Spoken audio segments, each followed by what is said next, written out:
ಅಲ್ಲಿ ಚಾಪೆ ಹಾಕಿ ಕುತ್ಕೊಳ್ಬೋದು ಎರಡು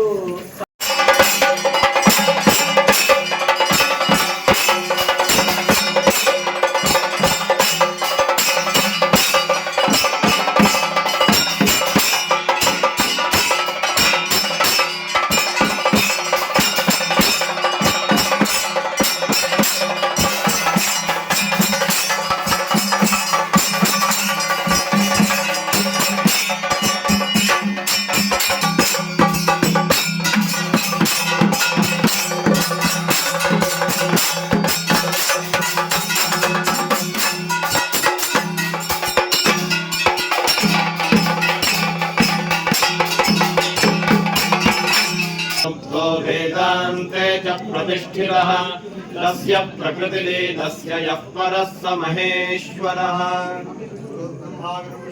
साक्षात् महेश्वरः गुरुरेव जगत्सर्वं तस्मै श्रीगुरवे नमः वक्रतुण्डमहाकाय सूर्यसमप्रभा विघ्नं कुरु मे देव सर्वकार्येषु सर्वदा पंचलिंगेश्वरं वन्दे पंचाक्षरजपार्चितं पञ्चानदं पञ्चतत्त्वं पञ्चब्रह्म सदाशिवं नमन्त्रन्तो यन्त्रं तदपि च न जाने स्तुतिमहो न चात्मानं ध्यानं तदपि च न जाने स्तुतिकथाः न जाने मुद्रास्ते तदपि च न जाने विलपनम् परं जाने मातस्त्वदनुशरणं क्लेशहरणम् विधेन ज्ञानेन द्रविणविरहेणालसतया विधेया शक्यत्वात् तव चरणयोर्त्याच्युतिरभूषन्तव्यं जननि सकलोद्धारिणि शिवे कुपुत्रो जायेत क्वचिदपि कुमाता न भवति पृथिव्यां पुत्रास्ते जननि बहवः सन्ति सरलाः परं तेषां मध्ये विरलतरलोहं तव सुतः मदीयोऽयं त्यागः नैतच्छठत्वं मम भावयेथाः क्षुधा तृषार्ता जननीं स्मरन्ति जगदम्ब विचित्रमत्र किम् परिपूर्णा करुणास्ति चेन्मयि अपराध परम्परावृतम् न हि माता समुपेक्षते सुतम् मत्समः पातकी नास्ति पापघ्नी त्वत्समा नहि एवं ज्ञात्वा महादेवी यथा योग्यं तथा कुरु सर्वमङ्गलमाङ्गल्ये शिवे सर्वार्थसाधिके शरण्ये त्र्यम्बके गौरि नारायणि नमोऽस्तुते पश्यतु पर्जन्यः पृथिवी सस्यशालिनी देशोऽयं शोभरहितः सज्जनाः सन्तु निर्भयाः ಅಪುತ್ರಾ ಪುತ್ರಿಣಃ ಸಂತು ಪುತ್ರಿಣಃ ಸಂತು ಪೌತ್ರಿಣಃ ಅಧನಾಃ ಸ್ವಧನಾಃ ಸಂತು ಜೀವಂತು ಶರದಾಂ ಶತಂ ಶಿವಂ ಶಿವಕರಂ ಶಾಂತಂ ಶಿವಾತ್ಮಾನಂ ಶಿವೋತ್ತಮಂ ಶಿವಮಾರ್ಗಪ್ರಣೇತಾರಂ ಪ್ರಣತೋಸ್ಮಿ ಸದಾ ಶಿವಂ ಶ್ರದ್ಧಾಂ ಮೇಧಾಂ ಯಶಃಪ್ರಜ್ಞಾಂ ವಿದ್ಯಾಂ ಬುದ್ಧಿಂ ಶ್ರಿಯಂ ಬಲಂ ಆಯುಷ್ಯಂ ತೇಜಮಾರೋಗ್ಯಂ ದೇಹಿ ಮೇ ಪರಮೇಶ್ವರಿ ಪ್ರಥಮಂ ಶೈಲಪುತ್ರೀತ ದ್ವಿತೀಯಂ ಬ್ರಹ್ಮಚಾರಿಣಿ ತೃತೀಯಂ ಚಂದ್ರಖಂಡೇತಿ ಪುಷ್ಪಾಂಡೇತಿ ಚತುರ್ಥಂ ಪಂಚಮಂ ಸ್ಕಂದಮಾತೇತಿ ಷಷ್ಠಂ ಕಾತ್ಯಾಯನೀತಿ ಚ ಸಪ್ತಮಂ ಕಾಲರಾತ್ರಿ ಚ ಮಹಾಗೌರೀತಿ ಚಾಷ್ಟಮಂ ನವಮಂ ಸಿದ್ಧಿರಾತ್ರಿ ಚ ನವಂ ದುರ್ಗಾ ಪ್ರಕೀರ್ತಿತ. ಭಕ್ತಿ ಶ್ರದ್ಧಾಪೂರ್ವಕವಾಗಿ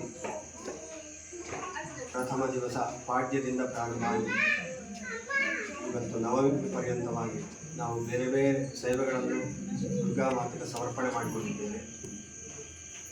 ಯೋಗನಿದ್ರಾದೇವಿ ಶೈಲಪುತ್ರಿ ಪ್ರಥಮ ದಿವಸದಲ್ಲಿ ಆರಾಧಿಸಿ ಆ ಒಂದು ಕುಮಾರಿ ಆ ಸ್ವರೂಪದಲ್ಲಿ ಇದ್ದು ಕೊನೆಗೆ ರಾಕ್ಷಸರ ಅಲ್ಲೆಲ್ಲ ಸದೆಬಡಿದು ಕೊನೆಗೆ ಶುಂಭಾಸುರನನ್ನು ಕೊಂದು ಶಿಷ್ಟರನ್ನು ಪರಿಪಾಲನೆ ಮಾಡಿದಂತಹ ಸಿದ್ಧಿದಾತ್ರಿಯನ್ನು ಮನಸಾ ಭಾವಿಸಿಕೊಂಡು ದುರ್ಗಾ ಪರಮೇಶ್ವರಿ ಸನ್ನಿಧಿಯಲ್ಲಿ ವಿಶೇಷವಾಗಿ ಪೂಜಾದಿಗಳನ್ನು ಮಾಡಿಕೊಂಡು ಭಜನಾ ಸಂಕೀರ್ತನೆ ಕಲಾಸೇವೆ ಯಥಾಶಕ್ತಿ ಎಲ್ಲರೂ ಕೂಡ ಭಕ್ತಿಯಿಂದ ಮಾಡಿದಂತಹ ಸೇವೆ ಎಲ್ಲವನ್ನೂ ಸಮರ್ಪಣೆ ಮಾಡಿಕೊಂಡು ಭಕ್ತಿಯವರಿಗೆ ಮಾಡಿಕೊಂಡು ಎಲ್ಲವೂ ಸುಸಂಪನ್ನವಾಗಿ ಆ ದುರ್ಗಾ ಮಾತೆಯ ಪೂರ್ಣ ಅನುಗ್ರಹದಿಂದ ಇಚ್ಛಿಸಿದಂತಹ ಎಲ್ಲ ಮನಸ ಅಭೀಷ್ಟಗಳೇನು ಅವೆಲ್ಲವನ್ನು ಸಿದ್ಧಿ ಮಾಡಿಕೊಳ್ಳುವವಳು ಸಿದ್ಧಿದಾರ. ವಿದ್ಯಾರ್ಜನೆ ಮಾಡುವವರಿಗೆ ಅದೊಂದು ಗುರಿ ಇಟ್ಟುಕೊಂಡು ಮಾಡುವಂತಹ ಚೈತನ್ಯವನ್ನು ಅನುಗ್ರಹಿಸಬೇಕು. ಗುರಿಯೆಡೆಗೆ ಹೋಗುವಂತೆ ಕೂಡ ಯೋಗ್ಯತೆಯನ್ನು ಅನುಗ್ರಹಿಸಬೇಕು. ಮುಂದೆ ಏನು ಗುರಿ ಇಟ್ಟುಕೊಂಡು ಸಾಧನೆ ಮುಂದಕ್ಕೆ ಮಾಡುತ್ತಾರೋ ಅದೆಲ್ಲರಿಗೂ ಕೂಡ ಆ ಮುಂದಿನ ಉದ್ಯೋಗವ ಅಥವಾ ಏನುಂಟೋ ಆ ಸಂಕಲ್ಪ ಅದೆಲ್ಲವನ್ನು ಆ ಸಿದ್ಧಿದಾತ್ರಿ ಈಡೇರಿಸಬೇಕು. ವ್ಯಾವಹಾರಿಕವಾಗಿ ಏನು ಗುರಿ ವ್ಯವಹಾರ ಮಾಡ್ತಾರೋ ಒಳ್ಳೆಯ ರೀತಿಯಲ್ಲಿ ಸಂಸ್ಕಾರಯುತವಾಗಿ ಜೀವನ ಮಾಡಬೇಕಾಗ್ತದೆ. ವ್ಯವಹಾರಗಳೆಲ್ಲವೂ ಕೂಡ ಆ ತಾಯಿಗೆ ಪ್ರೀತಿದಾಯಕವಾಗಿರಬೇಕು. ಆ ಗುರಿ ಏನು ಇಟ್ಟುಕೊಂಡು ಆ ತಾಯಿಯನ್ನು ನಂಬಿಕೊಂಡು ವ್ಯವಹಾರ ಮಾಡ್ತಾರೋ ಅವರಿಗೆಲ್ಲರಿಗೂ ಕಾರ್ಯ ಸಿದ್ಧಿಯಾಗುವಂತೆ ಆ ಮಾತೆಯು ಅನುಗ್ರಹಿಸಬೇಕು. ದೊಡ್ಡ ದೊಡ್ಡ ಕಾರ್ಯಗಳು ಲೋಕದಲ್ಲಿ ನಡೀತದೆ.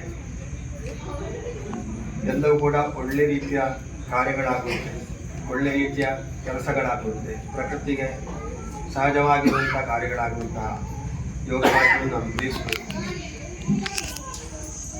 ಮೊನ್ನೆಯಿಂದ ಇವತ್ತಿನೂ ಕೂಡ ಬೇರೆ ಬೇರೆ ರೀತಿಯಲ್ಲಿ ವಿಶೇಷವಾಗಿ ಸೇವೆಯನ್ನು ಸಮರ್ಪಿಸಿಕೊಂಡಾಗಿದೆ. ನಾವೆಲ್ಲರೂ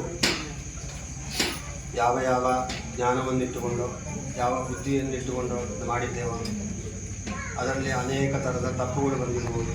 ಅದೆಲ್ಲವನ್ನು ಹೋಗಲಾಡಿಸಿ ಆ ಎಲ್ಲ ಸೇವೆಗಳನ್ನು ದುರ್ಗಾ ಪರಮೇಶ್ವರರು ಸ್ವೀಕಾರ ಮಾಡಿಕೊಂಡು ಅದರ ಸತ್ಫಲವನ್ನು ಎಲ್ಲರಿಗೂ ಅನುಗ್ರಹಿಸಬೇಕು. ಸೇವೆಗೆ ಸಂಬಂಧಪಟ್ಟಂಥ ಎಲ್ಲ ಭಕ್ತಾದಿಗಳಿಗೂ ಕೂಡ ಅದು ಒದಗಿ ಬಂದು ಎಲ್ಲರೂ ಕೂಡ ದೇವತಾ ಸೇವೆ ಮಾಡುವಂತಹ ಸಂತೋಷವನ್ನು ಎಲ್ಲರೂ ಕೂಡ ಒಳ್ಳೆಯ ಸತ್ಯ ಧರ್ಮದಲ್ಲಿ ಜೀವನ ಮಾಡುವಂತಾಗಬೇಕು. ಎಲ್ಲರಿಗೂ ಇರುವಂತಹ ಕಷ್ಟಗಳನ್ನೆಲ್ಲ ದೂರೀಕರಿಸಬೇಕು. ಎಲ್ಲರೂ ನೆಮ್ಮದಿಯಿಂದ ಜೀವನ ಮಾಡುವಂತಾಗಬೇಕು. ನವರಾತ್ರಿಯ ಆ ಎಲ್ಲ ದುರ್ಗಾ ನವರಾತ್ರಿಯ ಸಿದ್ಧಿಯ ಶೈಲಪುತ್ರಿಯಿಂದ ಹಿಡಿದು ಎಲ್ಲರೂ ಕೂಡ ಈ ಒಂದು ಪ್ರಥಮ ದ್ವಿತೀಯ ತೃತೀಯ ಇದೇ ರೀತಿ ಬಂದದ್ದಲ್ಲ. ರಾಕ್ಷಸರ ನಾಶಕ್ಕಾಗಿ ಬೇರೆ ಬೇರೆ ಮನ್ವಂತರಗಳ ವ್ಯತ್ಯಾಸ ಇರುವುದು. ಋಷಿಮುನಿಗಳು ನಮ್ಮ ಲೋಕಹಿತಕ್ಕಾಗಿ ನವರಾತ್ರಿಯಲ್ಲಿ ಪ್ರಥಮ ದ್ವಿತೀಯ ತೃತೀಯ ಅಂತ ಆ ರೀತಿಯಲ್ಲಿ ತಿಳ್ಕೊಂಡು ಈ ರೀತಿಯ ಪೂಜಾ ಉಪಾಸನೆಗೆ ಮಾರ್ಗ ಮಾಡಿಕೊಟ್ಟಿದ್ದಾರೆ. ಅವರಿಗೂ ನಾವು ನಮ್ಮ ಜೀವಿತಾವಧಿಯಲ್ಲಿ ಧನ್ಯವಾದ ಹೇಳುವ ಒಂದು ನಿಟ್ಟಿನಲ್ಲಿ ಸದ್ಭಕ್ತರಾಗಿ ನಾವು ಯಾವತ್ತೂ ಇರಬೇಕು. ಕಾಯಾವಾಚ ಮನಸ ಯಾವುದೇ ಲೋಪದೋಷಗಳಾಗಿದ್ದಲ್ಲಿ ಎಲ್ಲವನ್ನು ಆ ತಾಯಿಯು ಮನ್ನಿಸಬೇಕು. ಮುಂದಿನ ದಿವಸಗಳಲ್ಲಿ ದೇವರಾರಾಧನೆ ಮಾಡುವಲ್ಲಿ ಹೆಚ್ಚಿನದಾದಂತಹ ಮನಸ್ಸಿಗೆ ಏಕಾಗ್ರತೆಯನ್ನು ತಂದುಕೊಡಬೇಕು. ಎಲ್ಲರೂ ಕೃಷಿ ಕಾರ್ಯಗಳನ್ನು ಮಾಡುವಂಥದ್ದು ಅಥವಾ ಬೇರೆ ಬೇರೆ ಕೆಲಸ ಕಾರ್ಯಗಳನ್ನು ಮಾಡುವಂಥದ್ದು ಯಾವುದೇ ತೊಂದರೆಗಳು ಬರುವಾಗ ಪ್ರಕೃತಿ ವಿಕೋಪಾದಿಗಳು ಕೂಡ ಎದುರಾಗದಂತೆ ಅನುಗ್ರಹ ಮಾಡಿಕೊಡಬೇಕು.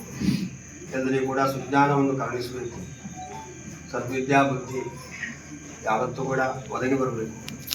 ಕ್ಷೇತ್ರದಲ್ಲಿ ಆಗತಕ್ಕಂತಹ ಕೆಲಸ ಕಾರ್ಯಗಳು, ದೇವರನ್ನು ನಂಬಿಕೊಂಡು ಮಾಡುವಂತಹ ಅಭಿವೃದ್ಧಿ ಕಾರ್ಯಗಳಿರ್ಬೋದು, ಎಲ್ಲವೂ ಕೂಡ ಸುಸೂತ್ರವಾಗಿ ನಡೆಯಬೇಕು. ಎಲ್ಲ ಕಾರ್ಯಕ್ಕೂ ಕೂಡ ಸೀಮೆಯ ಸಮಸ್ತ ಭಕ್ತಾದಿಗಳು ಪೂರ್ಣವಾಗಿ ತೊಡಗಿಕೊಂಡು ಆ ಶ್ರದ್ಧಾಭಕ್ತಿಯಿಂದ ಆ ಸೇವೆಯನ್ನು ಮಾಡುವಂತಹ ಯೋಗ ಭಾಗ್ಯವನ್ನು ಎಲ್ಲರಿಗೂ ಅನುಗ್ರಹ ಮಾಡಿಕೊಡಬೇಕು.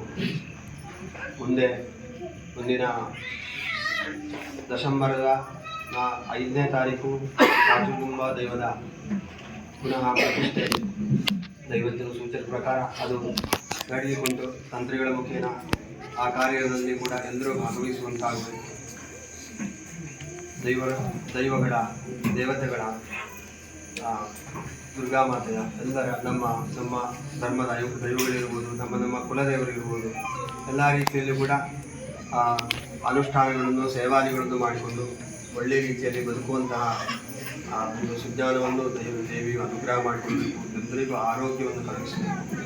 ಸಮಸ್ತ ಸನ್ಮಂಗಲವೂ ಎಲ್ಲರಿಗೂ ಒದಗಿಸಬೇಕು. ಸಕಲ ಸೌಭಾಗ್ಯವನ್ನು ಕೊಟ್ಟು ಉದ್ಧರಿಸುವಂತಹ ಪುಣ್ಯಕೀರ್ತಿ ಆರಾಧಿಸುವಂತಹ ದುರ್ಗಾಪರಮೇಶ್ವರಿ ಎಂಬುದು ಹೇಳಿಕೊಂಡು ನಾವೆಲ್ಲರೂ ಭಕ್ತಿ ಶ್ರದ್ಧಾಪೂರ್ವಕವಾಗಿ ಮಾಡುವಂತಹ ಪ್ರಾರ್ಥನೆ.